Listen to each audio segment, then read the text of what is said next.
Hello student, I am Sunita Jha. हम कर रहे हैं क्लास 6 मैथ्स का चैप्टर 1 पैटर्न इन मैथमेटिक्स और ये हमारे वीडियो का पार्ट 7 है। स्टूडेंट, हमारा आज का टॉपिक है पैटर्न इन शेप। तो पैटर्न इन शेप में सबसे पहला टॉपिक हमारा होगा ज्योमेट्री। तो देखिए हमने यहाँ क्या लिखा है, the branch of mathematics that study pattern in shape is called geometry. Mathematics की वह ब्रांच जो शेप्स के पैटर्न की स्टडी करती है उसे हम ज्योमेट्री कहते हैं। शेप्स आपने पढ़ी हैं मैथमेटिक्स में बहुत सारी, तो जो शेप्स के पैटर्न की स्टडी करती है उसे हम ज्योमेट्री कहते हैं। अब ज्योमेट्री में कौन कौन सी शेप्स होती हैं, एग्जांपल देखिए, line, rays, line segment, rectangle, square, triangle, cube, coordinator, pentagon, hexagon etcetera. इस तरह की शेप्स ज्योमेट्री में होती है। इनमें से कई शेप्स तो आप पढ़ चुके हैं और कई आप क्लास 6 में पढ़ेंगे और नेक्स्ट क्लासेस में पढ़ेंगे। तो आपको पता है कि मैथमेटिक्स में इस तरह की शेप्स होती हैं। तो इन शेप की स्टडी, इन शेप्स के में जो पैटर्न बनता है उस पैटर्न की स्टडी ही हम इस टॉपिक में करेंगे। ये शेप्स किस तरह के पैटर्न बनाती हैं, यही हम इस टॉपिक में पढ़ने वाले हैं। आगे देखिए, आगे क्या लिखा है। These shape may be in 1, 2 और 3 डायमेंशन, जिसे 1D, 2D और 3D भी कह सकते हैं, और इन इवन मोर डायमेंशन। अब ये जो शेप्स होती है ये 1, 2 और 3 डायमेंशन हो सकती है या फिर इससे ज़्यादा भी हो सकती हैं। अब हम सिर्फ क्या करेंगे स्टूडेंट, 1 डायमेंशन, 2 डायमेंशन और 3 डायमेंशन समझ लेते हैं क्योंकि हमें अभी इतना ही समझना है। तो देखिए, वन डायमेंशन क्या है, वन डायमेंशन शेप क्या है, अ shape defined by only one dimension length. वह शेप जो डिफाइन करती है सिर्फ वन डायमेंशन को, जैसे कि लेंथ। अब क्या है ये शेप, लाइन, रे, लाइन सेगमेंट, कर्व्ड लाइन। तो लाइन, रे, लाइन सेगमेंट, कर्व्ड लाइन, इन सबके पास एक ही डायमेंशन होता है, लेंथ। ठीक है, तो ऐसी शेप जिसके पास सिर्फ एक ही डायमेंशन होता है, सिर्फ लेंथ, उसे हम कहते हैं वन डायमेंशन शेप। अब यहाँ पे मैं आपको लाइन, रे, लाइन सेगमेंट, कर्व लाइन नहीं बताऊंगी वरना ये टॉपिक से बाहर हो जाएगा। आपको सिर्फ ये समझना है कि जिसके पास वन डायमेंशन हो, जिसके पास सिर्फ लेंथ हो, उसे हम वन डायमेंशन शेप कहते हैं, जैसे कि एक थ्रेड भी हो सकता है। अब 2 डायमेंशन और 3 डायमेंशन क्या है वह मैं आपको अगली स्लाइड में बताती हूँ। Two-dimensional shape, a flat shape that has only two dimension, length and width। ऐसी फ्लैट शेप जिसके पास ओनली टू डायमेंशन हो, लेंथ और विथ, उसे हम टू डायमेंशनल शेप कहते हैं। For example, rectangle, square, triangle. Rectangle के पास टू डायमेंशन है, लेंथ एंड विड्थ। स्क्वायर के पास टू डायमेंशन है, लेंथ एंड विड्थ। ट्रायंगल के पास टू डायमेंशन है, लेंथ एंड विड्थ। मेरे पास एक माउस पैड है, उससे आप टू डायमेंशनल शेप को और भी इजीली क्लियर कर लेंगे। आप देखिए कि इस माउस पैड के पास दो डायमेंशन है, लेंथ और विड्थ। तो ये होते हैं टू डायमेंशनल शेप। अब देखिए, थ्री डायमेंशनल शेप देख लेते हैं। A solid object that exist in three dimension, length, width and height. ऐसा सॉलिड ऑब्जेक्ट जिसके पास थ्री डायमेंशन है, लेंथ, विड्थ और हाइट, उसे कहते हैं थ्री डायमेंशनल शेप। जैसे कि एक बॉक्स है, एक ब्रिक, एक पिरामिड। बॉक्स आप देखिए कि उसके पास लेंथ भी है, विड्थ भी है और हाइट भी है। एक ब्रिक देखिए, उसके पास लेंथ भी है, विड्थ भी है और हाइट है। एक पिरामिड के पास भी लेंथ, ये उसकी विड्थ हो गई और ये हाइट। तो आप देख रहे हैं कि थ्री डायमेंशनल फिगर कुछ इस तरह के होते हैं। मेरे पास ये बॉक्स है, इससे आप थ्री डायमेंशनल फिगर अच्छे से क्लियर कर लेंगे। आप देखिए कि इस बॉक्स में ये तो इसकी लेंथ है, ये इसकी विड्थ है और ये इसकी हाइट है। तो कुछ इस तरह के होते हैं थ्री डायमेंशनल फिगर। अब आपने one dimension, two dimension, three dimension तो समझ लिया। अब हम टेबल 3 में शेप सीक्वेंस को देखते हैं नेक्स्ट स्लाइड में। Table 3 examples of shape sequence. यहाँ पे आप फर्स्ट एग्जांपल देखिए। यहाँ पे आपको कुछ शेप्स दिखाई दे रही हैं। ये शेप्स क्या हैं? ये है रेगुलर पॉलीगन। रेगुलर पॉलीगन क्या है? सबसे पहले तो आप यह जानिए कि पॉलीगन क्या होता है। पॉलीगन ऐसे क्लोज फिगर को कहते हैं जो कम से कम 3 लाइन सेगमेंट से बना होता है, क्योंकि 2 लाइन सेगमेंट से तो कोई क्लोज फिगर बनेगा नहीं। भाई, ये 2 लाइन सेगमेंट से तो मैं कोई क्लोज फिगर बना नहीं सकती। कम से कम मुझे 3 लाइन सेगमेंट की जरूरत पड़ेगी एक क्लोज फिगर को बनाने के लिए। तो पॉलीगन ऐसे क्लोज फिगर को कहते हैं जो कम से कम 3 लाइन सेगमेंट से बना हो। तो यहाँ पे ये जितने भी हैं, ये फिगर आप देख रहे हैं, ये सब पॉलीगन है क्योंकि ये लाइन सेगमेंट से बने हैं और ये सभी क्लोज फिगर हैं। ठीक है, पॉलीगन समझ आ गया आपको। अब रेगुलर पॉलीगन क्या है? रेगुलर पॉलीगन ऐसे पॉलीगन्स को कहते हैं जिनकी जो साइड होती है उनकी लेंथ इक्वल होती है। ऐसे पॉलीगन जिनकी साइड्स की लेंथ इक्वल होती है और उनके जो एंगल्स होते हैं उनका मेजरमेंट भी इक्वल होता है। स्क्वायर जो है वो रेगुलर पॉलीगन का बेस्ट एग्जांपल है क्योंकि उसकी ऑल साइड जो होती हैं उनकी लेंथ इक्वल होती है और उनके जो एंगल होते हैं, स्क्वायर में जो 4 एंगल होते हैं वह 90 डिग्री के होते हैं। अच्छा, मैं यहाँ पे ये पेंटागन बना रही हूँ। यहाँ पे इस फिगर को आप देखिए, ये मैंने बनाया है पेंटागन। ठीक है, और मैं आपसे कह रही हूँ कि ये एक रेगुलर पेंटागन है। इसका मतलब क्या है? इसका मतलब ये है कि ये इस पेंटागन की ऑल साइड जो है वो इक्वल लेंथ की है। इसके पास 5 साइड हैं तो ये सभी इक्वल लेंथ की है। अगर ये 5 है तो ये भी 5 है, ये भी 5 है, ये भी 5 सेंटीमीटर है और ये भी 5 सेंटीमीटर है। और इसके पास जितने भी एंगल हैं वह भी इक्वल लेंथ के हैं। अगर ये 108 डिग्री का है तो ये एंगल भी 108 डिग्री का है, ये भी 108 डिग्री का है, ये भी 108 और ये भी 108 डिग्री का है। तो रेगुलर पॉलीगन क्या समझे आप? कि रेगुलर पॉलीगन ऐसे पॉलीगन्स को कहते हैं जिनकी ऑल साइड इक्वल लेंथ की होती है और उसमें जितने भी एंगल्स होते हैं वह भी उनका मेजरमेंट भी इक्वल होता है। तो यहाँ पे देखिए, ये रेगुलर पॉलीगन्स की शेप दी गई है तो यहाँ क्या सीक्वेंस बन रही है वह हम जानने की कोशिश करते हैं। तो सबसे पहले तो आप देखिए कि यहाँ पे है, स्टार्ट हुए हैं ट्रायंगल से। तो साइड्स कितनी है ट्रायंगल में हम देख लेते हैं। साइड्स देख लेते हैं, सबसे पहले हम साइड्स लेते हैं। तो साइड्स देखिए, ट्रायंगल में कितनी साइड है? ट्रायंगल में आप देख रहे हैं 3 साइड है। 3 है ना, 1 2 3। ठीक है, नेक्स्ट फिगर क्या है आपके पास? क्वाड्रिलेटरल है। तो क्वाड्रिलेटरल के पास कितनी साइड है? 4 साइड है। फिर आपके पास पेंटागन है, उसके पास 5 साइड है। फिर आपके पास हेक्सागन है, उसके पास 6 साइड है। फिर ऑक्टागन है, उसके पास क्या है? हेप्टागन है, सॉरी हेप्टागन है, उसके पास 7 साइड है। फिर उसके बाद आपके पास ऑक्टागन है, उसके पास 8 साइड है। फिर नोनागन है, उसके पास 9 साइड और डेकागन उसके पास 10 साइड। देख रहे हैं ना आप? डेकागन में देख लीजिए 10 ही है ना, 1 2 3 4 5 6 7 8 9 10, 10 साइड है। अब आप देखिए कि ये जितने भी शेप्स हैं उनकी साइड्स हमने देख ली कि यहाँ आपकी 3 4 5 6 7 8 9 10 इस तरह सो ऑन, इस तरह से साइड्स आपको मिल रही हैं। तो आप देख रहे हैं कि ये जो शेप्स है इनकी साइड्स एक सीक्वेंस में, एक कॉन्जिक्यूटिव मैनर में इंक्रीज होती जा रही है, हो रही है ना, एक कॉन्जिक्यूटिव मैनर में। 3 के बाद 4, 4 के बाद 5, 5 के बाद 6, 6 के बाद 7 8 9 10। तो ये जो शेप्स है इनकी साइड एक कॉन्जिक्यूटिव मैनर में इंक्रीज होती चली जा रही है। ठीक है, आप देखिए और क्या आप ऑब्जर्व कर रहे हैं इन शेप सीक्वेंस को देख के। अब आप इनके कॉर्नर पे ध्यान दीजिए। इनके कॉर्नर्स जिन्हें हम वर्टेक्स भी कहते हैं, ठीक है, जिन्हें हम वर्टेक्स के नाम से भी जानते हैं। तो इनके कॉर्नर पे ध्यान दीजिए। अब ट्रायंगल के पास कितने कॉर्नर है? देखिए 1 2 3, 3 वर्टेक्स है, 3 कॉर्नर है, तो इसके पास 3 कॉर्नर है। अच्छा, स्क्वायर क्वाड्रिलेटर के पास कितनी वर्टेक्स है? 1 2 3 4, 4 वर्टेक्स है, यहाँ 4 लिख दीजिए। ठीक है, पेंटागन के पास कितनी वर्टेक्स है? 1 2 3 4 5। आप वर्टेक्स भी बोल सकते हैं, कॉर्नर भी बोल सकते हैं। 5 है। अच्छा, हेक्सागोन के पास कितनी है? 6 है। अच्छा, हेप्टागोन के पास कितनी है? 7 वर्टेक्स है, 7 ही है ना, देख लीजिए 1 2 3 4 5 6 7।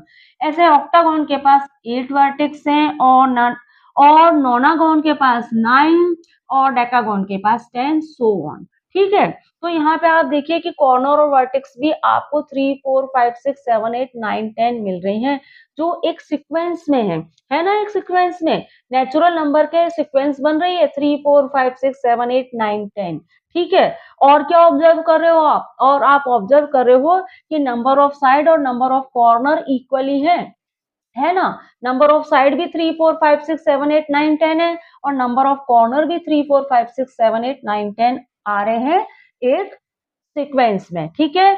आगे देखिए आप और क्या ऑब्जर्व कर पा रहे हैं यहाँ पे? यहाँ पे आप देख रहे हैं कि आपको काउंटिंग नंबर मिल रहे हैं, जो 3 से स्टार्ट हो रहे हैं। मिल रहे हैं ना काउंटिंग नंबर 3, 4, 5, 6, 7, 8, 9, 10 ये क्या है? काउंटिंग नंबर है, ठीक है? तो काउंटिंग नंबर आपको मिल रहे हैं 3, 4, 5, 6, 7, 8, 9, 10 सो ऑन। तो अब आप इस शेप सीक्वेंस को देखने के बाद आपने क्या जाना? हमने जाना कि यहाँ पे साइड्स जो है वो एक सीक्वेंस में इंक्रीज होती जा रही है, कॉर्नर जो है वह एक सीक्वेंस में इंक्रीज होते जा रहे हैं और काउंटिंग नंबर मिल रहे हैं एक सीक्वेंस में, ठीक है। और इसके अलावा आपने क्या ऑब्जर्व किया कि साइड्स में जो नंबर्स हैं वही नंबर आपको कॉर्नर और वर्टेक्स में मिल रहे हैं और जो कॉर्नर और वर्टेक्स में नंबर है वही नंबर आपको काउंटिंग नंबर में भी मिल रहे हैं। सेम नंबर है साइड्स में, कॉर्नर और वर्टेक्स में और काउंटिंग नंबर्स में। अच्छा ऐसा क्यों हो रहा है? ऐसा इसलिए हो रहा है क्योंकि ये है रेगुलर पॉलीगन। ये रेगुलर पॉलीगन है और रेगुलर पॉलीगन्स की खासियत क्या होती है कि उनके पास जितनी भी साइड्स होती हैं वो सेम लेंथ की होती हैं, इक्वल लेंथ की होती हैं और उनके पास जो एंगल्स होते हैं उनका मेजरमेंट भी इक्वल होता है। तो ये जो मैंने आपको समझाया अभी तक वही सब यहाँ लिखा है। आपको एक बार पढ़ के बता देते हैं और समझ लेते हैं। The sequence of the sequence for the number of side of this polygon is 3, 4, 5, 6, 7, 8, 9। यहाँ पे नंबर ऑफ साइड की जो सीक्वेंस है वो क्या किस तरह मिल रही है? 3, 4, 5, 6, 7, 8, 9, 10 इस तरह सो ऑन इस तरह से मिल रही है, ठीक है। आगे देखिए here the sequence of counting number starting from 3। यहाँ पे काउंटिंग नंबर की सीक्वेंस आपको मिल रही है जो 3 से स्टार्ट है, देन 4, 5, 6, 7, 8, 9, 10 सो ऑन इस तरह से सीक्वेंस मिल रही है आपको काउंटिंग नंबर की। The sequence for the number of corner of these regular polygon is also 3, 4, 5, 6, 7, 8, 9, 10। यहाँ पे आपको काउंटिंग नंबर के यहाँ पे जो आपको कॉर्नर है उनकी सीक्वेंस भी आपको किस तरह से मिल रही है? 3, 4, 5, 6, 7, 8, 9, 10 इस तरह से मिल रही है। तो आप देख रहे हैं कि यहाँ पे side of number of side, counting number और कॉर्नर, नंबर ऑफ कॉर्नर, इनकी जो सीक्वेंस आपको मिल रही है वो सेम आ रही है, सेम नंबर मिल रहे हैं आपको। सीक्वेंस में है, ये तो आप देख ही रहे हैं कि सीक्वेंस में है। साथ में आप क्या देख रहे हैं कि ये नंबर भी सेम ही मिल रहे हैं आपको। ऐसा क्यों हो रहा है? ऐसा इसलिए हो रहा है we see that the the sequence for the number of side, sequence of counting number and sequence of corners are same because they are sequence of regular polygon whose all side are equal and measurement of angles are also equal। यहाँ पे आप देख रहे हैं कि ये sequence of number of sides, sequence of counting number and sequence of corner are same। आपको ये सब सेम मिल रहे हैं बिकॉज ये क्या है? सीक्वेंस ऑफ रेगुलर पॉलीगन की सीक्वेंस है। ये क्या है? रेगुलर पॉलीगन की सीक्वेंस बन रही है, इसलिए जिसकी जिसकी ऑल साइड इक्वल होती है और मेजरमेंट ऑफ एंगल्स भी इक्वल होता है। ये रेगुलर पॉलीगन की सीक्वेंस है, इसलिए यहाँ पे ऐसी कंडीशन बन रही है। एग्जाम्पल 1 क्लियर हो गया। अब 2 एग्जाम्पल भी देख लेते हैं। एग्जाम्पल 2 में आप ये जो शेप सीक्वेंस देख रहे हैं यह है कंप्लीट ग्राफ। कंप्लीट ग्राफ क्या है? कंप्लीट ग्राफ कहता है कि आपके पास जितने भी डॉट्स हैं, आपके पास अगर 2 डॉट्स हैं तो आप उन 2 डॉट्स को इस तरह से जॉइन कर दीजिए। अगर आपके पास 4 डॉट है तो आप उन्हें किस तरह से जॉइन करेंगे? इस तरह से, ऐसे, इस तरह से आप 4 डॉट्स को जॉइन कर दीजिए। आपको ऐसे भी जॉइन करना है, ठीक है? तो आपके पास जितने भी डॉट्स हैं उन्हें आप पूरी तरह से जॉइन कर दीजिए तो बनेगा कंप्लीट ग्राफ।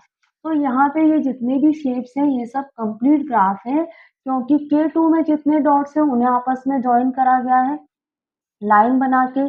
K3 में जितने डॉट्स हैं उन्हें ज्वाइन किया गया है। K4, K5, K6 में जितने भी डॉट्स हैं उन्हें आपस में लाइन बना के ज्वाइन किया गया है। तो इस तरह से ये बना है एक कंप्लीट ग्राफ। ठीक है, अब आप देखिए कि यहाँ पे क्या शेप सीक्वेंस बन रही है इस कंप्लीट ग्राफ में, वह भी हम देख लेते हैं। K2 में 2 डॉट्स हैं, K2 में 2 डॉट्स हैं, तो भाई सबसे पहले तो आप डॉट्स लिख लीजिए कितने हैं। K2 में कितने डॉट्स हैं? 2 डॉट्स हैं। अच्छा, K2 में लाइन कितनी बन रही है? 1 लाइन बन रही है, तो यहाँ हमने लिख लिया लाइन्स 1। ठीक है, K2 1 लाइन्स। अच्छा, अब आप देखिए कि K3 की ओर आप मूव करिए, कितने डॉट्स हैं? 3 डॉट्स हैं। K3 में 3 डॉट्स हैं इस तरह से, तो हमने डॉट्स तो लिख लिए 3, और यहाँ पे लाइन्स कितनी बन रही है? 1 2 3, 3 लाइन्स बन रही है, तो यहाँ हमने लिख लिया K3 में 3 लाइन्स। ठीक है, अच्छा भाई K4 में आप देख रहे हैं कितने डॉट्स हैं? 4 डॉट्स हैं, 4 डॉट्स ही देख रहे हैं आप K4 में, 1 2 3 और 4, 4 डॉट्स है, तो हमने यहाँ लिख दिया 4। अब यहाँ पे लाइन्स कितनी बन रही हैं? आप देखिए 1 2 3 4 डॉट्स कितनी लाइन बनाएंगे कंप्लीट ग्राफ बनाने के लिए? 1 2 3 4 5 और ये 6 लाइन बनाए। जब तक हम इस तरह से 6 लाइन पूरी ये डॉट्स को आपस में पूरी तरह से नहीं मिलाएंगे तब तक कंप्लीट ग्राफ नहीं बनेगा। तो K4 में कितनी लाइन्स है? 6 लाइन है, तो यहाँ हमने लिख दिया 6 लाइन। ठीक है, अब K5 देख लेते हैं, K5 में कितनी लाइन्स हैं? K5 में डॉट कितने हैं? डॉट तो 5 है, आप देख लीजिए कितने डॉट है, 1 2 3 4 और 5 डॉट्स है, तो हमने लिख दिया 5 डॉट। अब लाइन्स कितनी है उन पे भी आप ध्यान दीजिएगा।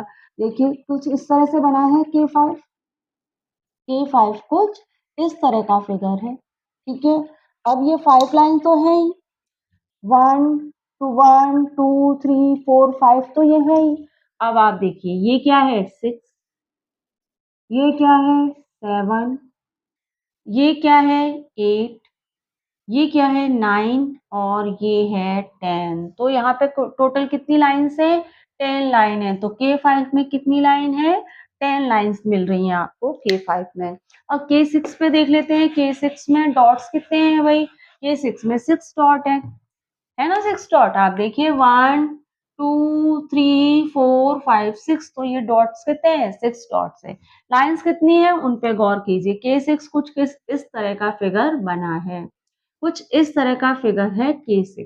ठीक है, आप देखिए 6 लाइन तो ये है ही, 6 डॉट है तो 6 लाइन तो बाहर है ही आउटर पार्ट में। इसके देखिए 1 2 3 4 5 6, 6 तो ये है ही। अब देखते हैं ये 7, ये 8। ठीक है, पहले इन डॉट्स को ही ज्वाइन कर लीजिए, ये 7 और 8, ये 9। ठीक है, ये 10। ठीक है, ये डॉट इस डॉट से जॉइन हुआ है, ये डॉट इस डॉट से जॉइन हुआ है, ये 10 हो गए। अब आप देखिए ये ऐसे भी जॉइन हो सकता है, ये 10 है, और ये अब और कैसे जॉइन हो सकता है? इस तरह से जॉइन हो सकता है, 11 12। ठीक है, 11 12, और आप देखिए 11 12 उसके बाद 13। ठीक है, फिर ये 14 और ये क्या हो गया? 15। तो यहाँ पे कितनी लाइन्स बन गई? यहाँ पे लाइन बन गई 15। तो K6 में कितनी लाइन बनी है? 15 लाइन बनी है। क्लियर हो गया आपको?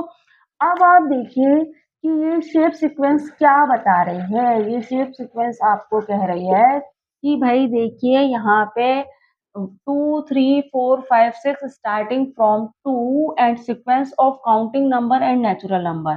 कि भाई डॉट्स के हिसाब से देखा जाए तो यहाँ पे हमें सीक्वेंस मिल रही है काउंटिंग नंबर और नेचुरल नंबर की। पहले 2 डॉट, फिर 3, फिर 4, फिर 5, फिर 6, सो ऑन। तो यहाँ पे काउंटिंग नंबर और नेचुरल नंबर की सीक्वेंस मिल रही है अगर डॉट्स पे ध्यान दिया जाए तो। अब लाइन्स को देखा जाए तो K2 में 1 लाइन, K3 में 3 लाइन, K4 में 4 लाइन 6 लाइन, K5 में 10 लाइन और K6 में 15 लाइन्स आपको मिल रही है। तो यहाँ पे 1, 3, 6, 10, 15 आपको क्या बता रहा है? 1, 3, 6, 10, 15 कह रहा है these are sequence of triangular number. ये ट्रायंगुलर नंबर ही तो है 1, 3, 6, 10, 15।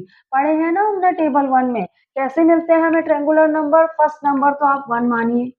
फर्स्ट नंबर तो आप मानिए 1, ठीक है। अब 1 में मैं 2 ऐड कर देती हूँ तो मुझे क्या मिलेगा? 3 है ट्रायंगुलर नंबर। फिर 3 में मैं 3 ऐड करती हूँ क्योंकि 1 में मैंने 2 ऐड किया था तो 3 में मुझे 3 ऐड करना है तो मुझे मिल जाएगा 6। अब 6 में मुझे 4 ऐड करना है तो मुझे मिल जाएगा 10। फिर 10 में मुझे 5 ऐड करना है तो मुझे मिल जाएगा 15। तो इस तरह से ट्रायंगुलर नंबर मिलते हैं। पहला तो 1 है ही, पहला ट्रायंगुलर नंबर तो 1 है ही, ठीक है। अब इस 1 में मैंने 2 ऐड किया तो मुझे मिला 3, फिर 3 ऐड किया तो 6, फिर 4 ऐड किया तो 10, फिर 5 ऐड किया तो 15। इस तरह से हमें ट्रायंगुलर नंबर मिलते हैं। तो आपने क्या देखा कि ये जो लाइन्स हैं, ये क्या है? ट्रायंगुलर नंबर्स हैं। ये लाइन जो है वो सीक्वेंस बन रही है ट्रायंगुलर नंबर्स की, 1, 3, 6, 10, 15 और आगे उसके बाद क्या आएगा? 21 सो ऑन, ठीक है। तो यहाँ पे आपको ट्रायंगुलर नंबर की सीक्वेंस मिल रही है। तो आपने क्या जाना? When we add the pair of triangular number. अब आप एक चीज और देखिए, अगर हम इन ट्रायंगुलर नंबर के पेयर को ऐड कर दें तो आपको स्क्वायर नंबर मिल जाएगा। आपने पढ़ा है, when we add the pair of triangular number they get sequence of square number. कैसे? 1 प्लस 3 को ऐड करेंगे तो आपको 4 मिलेगा। 1 प्लस 3 को ऐड करेंगे तो आपको 4 मिलेगा और 3 प्लस 6 को ऐड करेंगे। पेयर क्या है? 1 और 3 का पेयर बनाया तो आपको 4 मिला, 3 और 6 का पेयर बनाया तो 9 मिला, 6 और 10 का पेयर बनाया तो 16 और 10 और 15 का पेयर बनाया तो 25। और ये सब क्या है? 4 क्या है? स्क्वायर नंबर है, 2 का स्क्वायर, 9 क्या है? स्क्वायर नंबर, 3 का स्क्वायर, 16 4 का स्क्वायर और 25 5 का स्क्वायर। तो इस तरह से यहाँ पे आपको स्क्वायर नंबर भी मिल रहे हैं। अब नेक्स्ट एग्जांपल देख लेते हैं। स्टैक्ड स्क्वायर, थर्ड एग्जांपल देख लेते हैं। When we consecutively increase the squares in row and column then we get square numbers। अगर हम स्क्वायर्स को consecutively increase करें रो एंड कॉलम में तो हमें स्क्वायर नंबर मिलते हैं। यहाँ पे भाई रो और कॉलम समझ लो आप पहले कि रो और कॉलम क्या है। सबसे पहले आप ये देखिए कि इस तरह से मैं डॉट बना रही हूँ तो मैं ये कह रही हूँ कि ये आपके स्कूल में प्रेयर हो रही है और ये बच्चे खड़े हैं कुछ इस तरह से लाइन बना के। इस तरह से बच्चे लाइन बना के खड़े होते हैं स्कूल में प्रेयर में। अगर एक टीचर यहाँ से ऑब्जर्व कर रही है कि बच्चे सही लाइन बना के खड़े हैं कि नहीं तो ये कहलाएगी रोज। ये क्या है? रोज है। टीचर देख रही है कि बच्चे सही तरह से लाइन बना के खड़े हैं कि नहीं, सीधी लाइन बना के खड़े हैं कि नहीं, तो ये क्या कहलाएगी? रोज कहलाएंगी। और अगर एक टीचर यहाँ से ऑब्जर्व कर रही है कि भाई बच्चे लाइन में हैं कि नहीं तो ये कहलाएंगे कॉलम्स, ठीक है, इन्हें हम कहेंगे कॉलम्स। तो ये जो हॉरिजेंटल लाइंस होती हैं ये क्या कहलाती हैं? रोज कहलाती हैं। हॉरिजेंटल लाइंस को हम कहते हैं रोज और ये जो वर्टिकल लाइंस होती हैं इन्हें हम कहते हैं कॉलम, ठीक है। तो यहाँ पे क्या स्टेटमेंट दिया गया है? यहाँ पे कहा गया है कि स्क्वायर कॉन्जिक्यूटिवली रो और कॉलम में इंक्रीज होते हैं तो हमें स्क्वायर नंबर मिलते हैं। अगर एक स्क्वायर में आप रो और कॉलम कॉन्जिक्यूटिवली इंक्रीज करते चले जाओ तो आपको स्क्वायर नंबर मिलेगा। भाई देखिए कि मेरे पास सबसे पहले तो एक स्क्वायर है, 1 स्क्वायर है। तो 1 स्क्वायर के लिए मुझे 1 मिल गया। 1 स्क्वायर है तो यहाँ पे मैं 1 लिख सकती हूँ। ये 1 स्क्वायर है तो यहाँ मैं 1 लिख सकती हूँ और ये 1 का स्क्वायर है। 1 का स्क्वायर 1 ही होता है, ठीक है। अब स्टेटमेंट के अकॉर्डिंग अगर आप एक स्क्वायर में, जैसे कि ये एक स्क्वायर है, इस स्क्वायर में आप रो और कॉलम इंक्रीज करते चले जाओ तो आपको स्क्वायर नंबर मिलते चले जाएंगे। अब 1 स्क्वायर में मैंने क्या करा?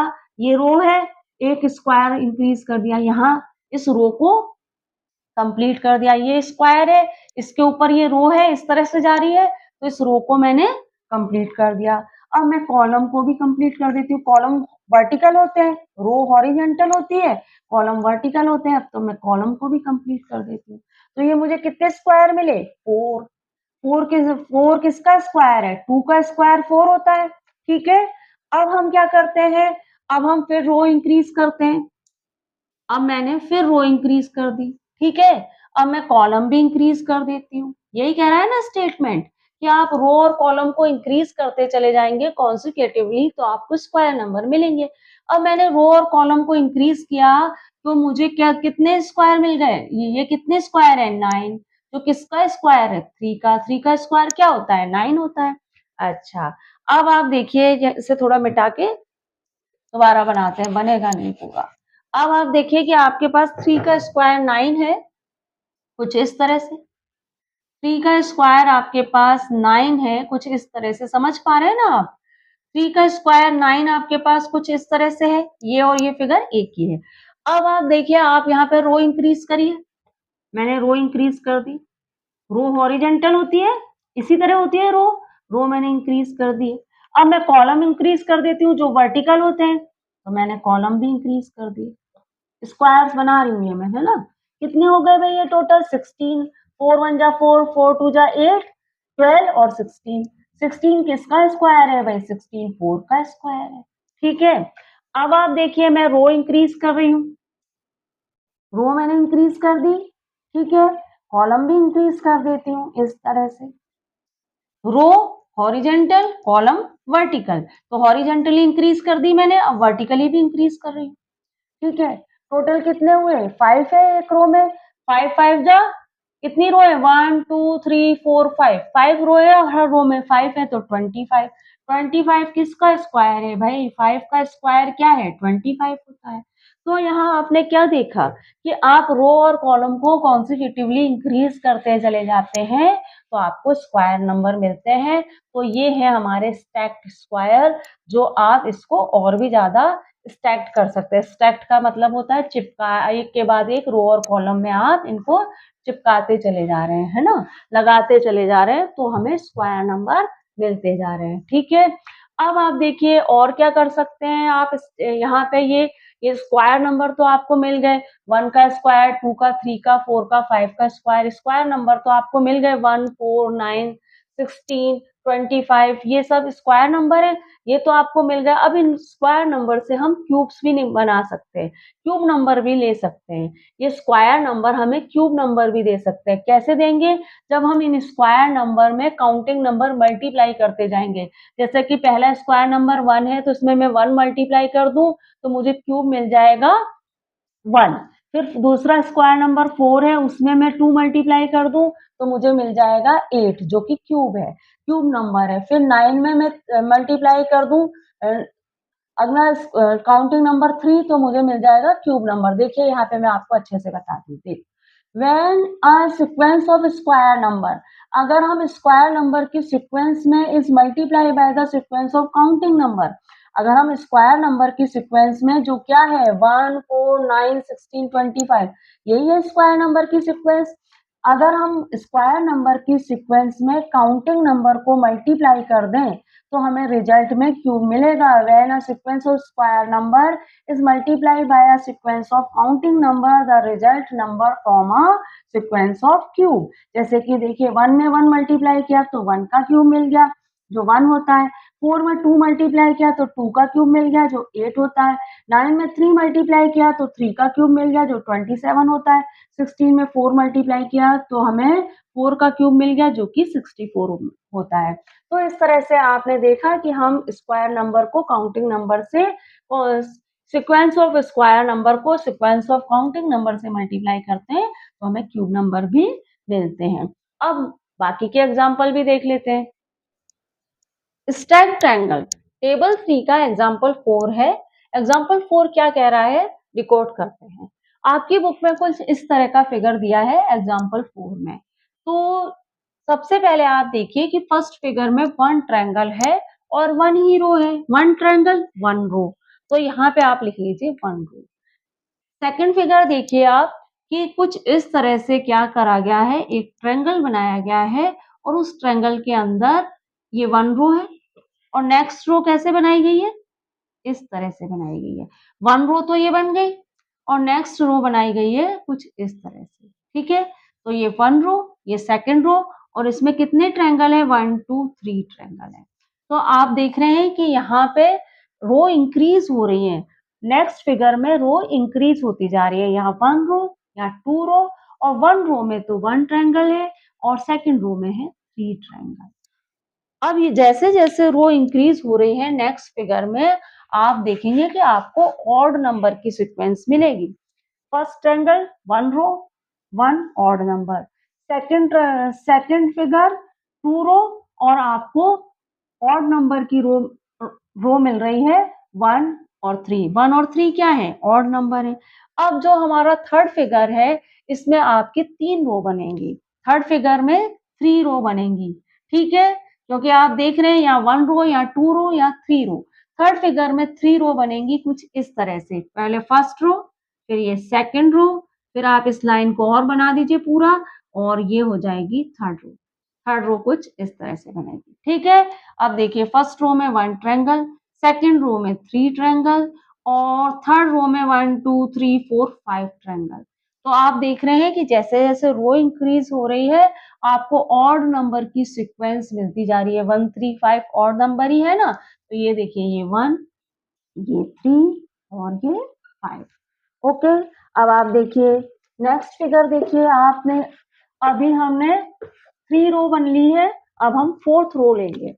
अब हम लेंगे फोर्थ रो। तो फोर्थ रो किस तरह से बनेगी? आप देखिए आप एक ट्रायंगल बनाइए कुछ इस तरह से। ये फर्स्ट रो, सेकंड रो कैसे बनानी है आपको? इस तरह से। ठीक है? फिर लाइन बना दीजिए। थर्ड रो आपको कैसे बनानी है? कुछ इस तरह से। फिर लाइन बना दीजिए। फोर्थ रो आपको कैसे बनानी है? कुछ इस तरह से। अब आप देखिए फर्स्ट रो में 1 ट्रायंगल, सेकंड रो में 3 ट्रायंगल, थर्ड रो में 1 2 3 4 5 ट्रायंगल, फोर्थ रो में 1 2 3 4 5 6 7 ट्रायंगल। तो आप देख रहे हैं जैसे-जैसे रो इंक्रीज हो रही है नेक्स्ट फिगर में आपको ऑड नंबर की सीक्वेंस मिलती जा रही है। तो ये 1, ये 3, ये 5 और ये 7। अब आप देखिए नेक्स्ट फिगर लास्ट फिगर को देख लेते हैं हमारा, है ना?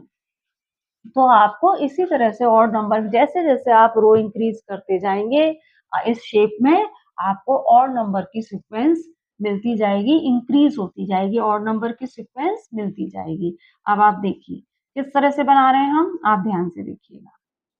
First row 1 triangle, second row कुछ इस तरह से बनेगी। इसमें कितने ट्रायंगल होंगे? 1 2 3 ट्रायंगल। थर्ड रो कैसे बनेगी? कुछ इस तरह से बनेगी। इसमें कितने ट्रायंगल हो गए? 1 2 3 4 5 ट्रायंगल। फोर्थ रो कैसे बनेगी आप देखिए, कुछ इस तरह से बनेगी। पहले आप लाइन बना दीजिए। इस तरह से बनेगी, ठीक है? ऐसे बनेगी। कितने ट्रायंगल हैं इसमें? 1 2 3 4 5 6 7 ट्रायंगल। अच्छा, अब आप देखिए ये आपकी कौन-सी रो है? फिफ्थ रो है। अब इसमें कितने ट्रायंगल हैं आप देखिए 1 2 3 4 5 6 7 8 9 ट्रायंगल। तो आप देखिए फर्स्ट रो में 1 ट्रायंगल, सेकंड रो में 3 ट्रायंगल, थर्ड रो में 5 ट्रायंगल, फोर्थ रो में 7 ट्रायंगल और फिफ्थ रो में 9 ट्रायंगल। आपको ऑड नंबर की सीक्वेंस मिलती जा रही है यहाँ पे। तो हमने क्या देखा इस शेप को रिकॉर्ड करने के बाद हमने क्या जाना? हमने जाना these triangles are forming a sequence of odd number in every increasing row। ये जो ट्रायंगल है ये सीक्वेंस बना रहे हैं ऑड नंबर की हर बढ़ती हुई रो के साथ। ठीक है? हर बढ़ती हुई रो के साथ ऑड नंबर की सीक्वेंस बन रही है यहाँ पे। ठीक है? आप देख ही रहे हैं। अब आगे देखिए आगे क्या कहा है? व्हेन आप चाहें तो यहाँ पे लिख भी सकते हैं 1 1 एंड 3। यहाँ पे क्या है? 1 3 एंड 5। यहाँ पे क्या है? 1 3 5 7 और यहाँ क्या है? 1 3 5 7 एंड 9। ठीक है? तो ऑड नंबर की सीक्वेंस इंक्रीज होती जा रही है हर बढ़ती हुई रो के साथ। आगे और क्या ऑब्जर्व कर रहे हैं आप और क्या डिकोड कर पा रहे हैं?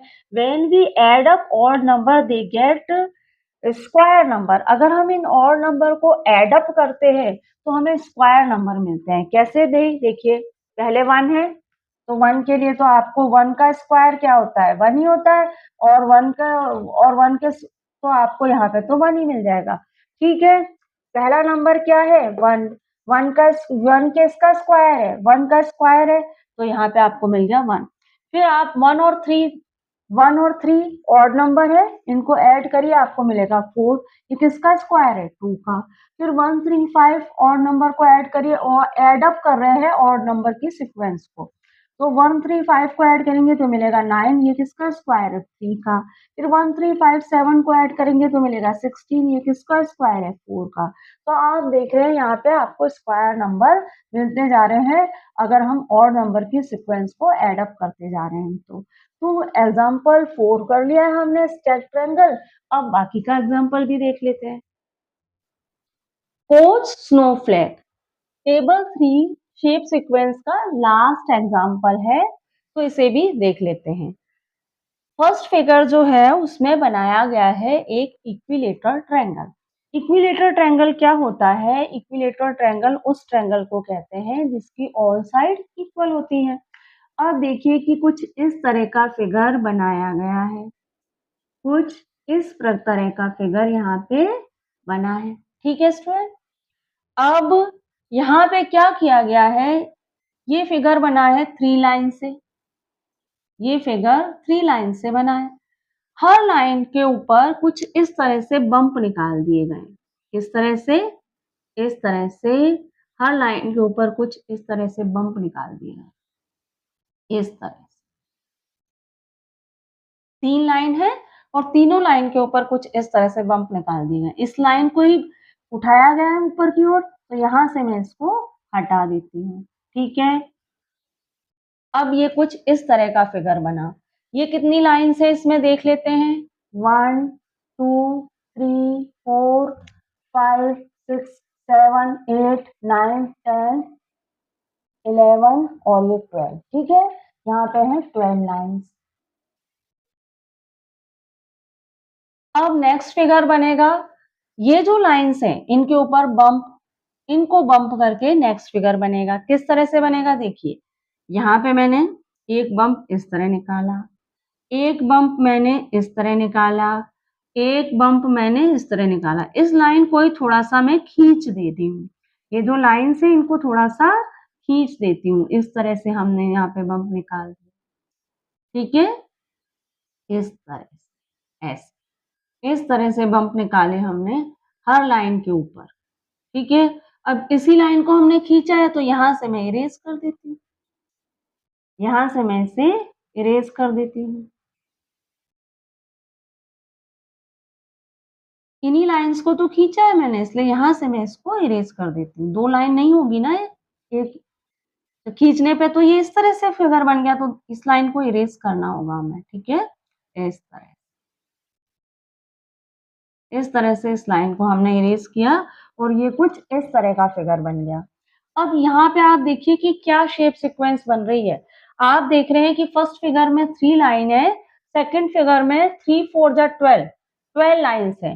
तो नेक्स्ट फिगर में क्या होगा? 12 मल्टीप्लाई 4।